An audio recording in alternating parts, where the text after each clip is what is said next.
Hello friends, welcome to Sangeetha's food gallery. നമ്മളിന്ന് ചെയ്യാൻ പോകുന്നത് വളരെ എളുപ്പത്തിൽ തന്നെ ചെയ്യാൻ പറ്റുന്ന ഒരു മുട്ടക്കറിയാണ്. ഇത് ചെയ്യാനായിട്ട് ഒരു കടായി ചൂടാക്കാനായി വെച്ചിട്ടുണ്ട്. ഇതിലേക്ക് 2 ടേബിൾ സ്പൂൺ വെളിച്ചെണ്ണ ചേർത്ത് കൊടുക്കുക. ഈ എണ്ണ ചൂടായിട്ടുണ്ട്. ഇതിലേക്ക് ഒരു 3 അല്ലി വെളുത്തുള്ളിയും ഒരു ചെറിയ കഷ്ണം ഇഞ്ചിയും ചതച്ച് വെച്ചിട്ടുണ്ട്. ഇത് ചേർത്ത് കൊടുക്കാം. ഇതൊന്ന് വഴറ്റി കൊടുക്കുക. ഇതിലേക്ക് 2 പച്ചമുളക് കട്ട് ചെയ്തതോടെ ചേർത്ത് കൊടുക്കാം. ഇഞ്ചി വെളുത്തുള്ളി എല്ലാം പച്ചമണം മാറിയിട്ടുണ്ട്. ഇനി ഇതിലേക്ക് 2 സവാള കട്ട് ചെയ്തത് ചേർത്ത് കൊടുക്കാം. ഇനി ഇത് വഴറ്റി കൊടുക്കാം. ഇനി ഇതിലേക്ക് കുറച്ച് കറിവേപ്പില കൂടെ ചേർത്ത് കൊടുക്കുന്നുണ്ട്.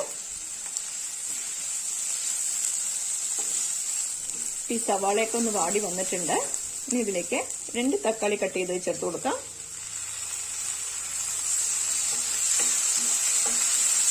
ഈ തക്കാളിയൊക്കെ നന്നായിട്ടൊന്ന് വേവുന്നത് വരെ വഴറ്റി കൊടുക്കണം. ഈ തക്കാളിയൊക്കെ നന്നായിട്ടൊന്ന് വാടി വന്നിട്ടുണ്ട്. അപ്പോൾ തീ കുറച്ച് വെക്കാം. ഇനി ഇതിലേക്ക് 1/4 ടീസ്പൂൺ മഞ്ഞൾപ്പൊടി ചേർത്ത് കൊടുക്കാം. 2 ടീസ്പൂൺ മുളക് പൊടി ചേർത്ത് കൊടുക്കാം.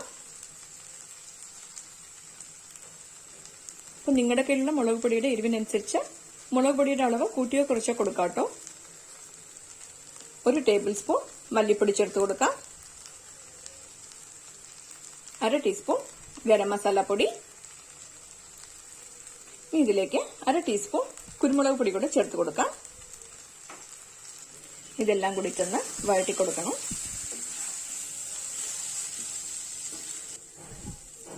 ഈ പൊടികളുടെ പച്ചമുളകൊക്കെ മാറിയിട്ടുണ്ട്.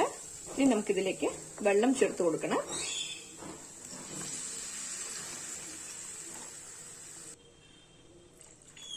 ഞാനിപ്പോൾ ഇതിലേക്ക് 1.5 കപ്പ് വെള്ളം ചേർത്ത് കൊടുത്തിട്ടുണ്ട്. ആവശ്യത്തിന് ഉപ്പ് ചേർത്ത് കൊടുക്കാം. ഇതൊന്ന് മിക്സ് ചെയ്ത് കൊടുക്കാം. ഇതൊക്കെ നന്നായിട്ട് മിക്സ് ചെയ്ത് കൊടുത്തിട്ടുണ്ട്. ഇനി ഇതൊന്ന് തിളപ്പിച്ചെടുക്കണം. ഈ കറി തിളയ്ക്കാൻ തുടങ്ങിയിട്ടുണ്ട്. ഇനി നമുക്കിതിലേക്ക് മുട്ട ചേർത്ത് കൊടുക്കണം. മുട്ടയിൽ ഇതുപോലെ ലൈൻസ് ഇട്ടിട്ട് വേണം ചേർത്ത് കൊടുക്കാൻ.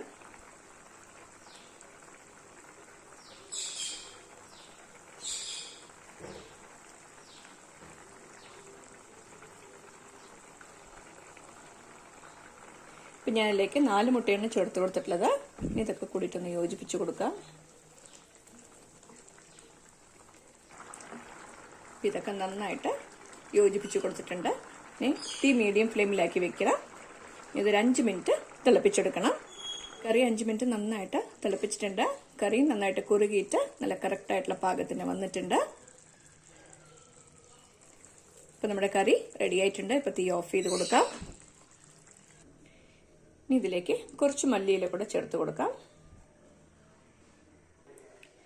ഇപ്പോൾ അടിപൊളി ടേസ്റ്റ് വളരെ എളുപ്പത്തിൽ തന്നെ ചെയ്യാൻ പറ്റുന്ന നമ്മുടെ മുട്ടക്കറി റെഡി ആയിട്ടുണ്ട്. 10 മിനിറ്റ് കൊണ്ട് തന്നെ നമുക്ക് ഈ കറി റെഡിയാക്കാനായിട്ട് പറ്റും. ഈ കറി ചപ്പാത്തി, ആപ്പം, ഇടിയാപ്പം, ചോറിൻ്റെ കൂടെ എല്ലാം കഴിക്കാൻ വളരെ നല്ലൊരു കോമ്പിനേഷനാണ്. നിങ്ങളും ഈ റെസിപ്പി ട്രൈ ചെയ്ത് നോക്കണം. ഇഷ്ടമായെങ്കിൽ ലൈക്ക് ചെയ്യാനും ഷെയർ ചെയ്യാനും സബ്സ്ക്രൈബ് ചെയ്യാനും മറക്കരുത്. നിങ്ങളുടെ ഫീഡ്ബാക്ക് അറിയിക്കും വേണം. Thanks for watching.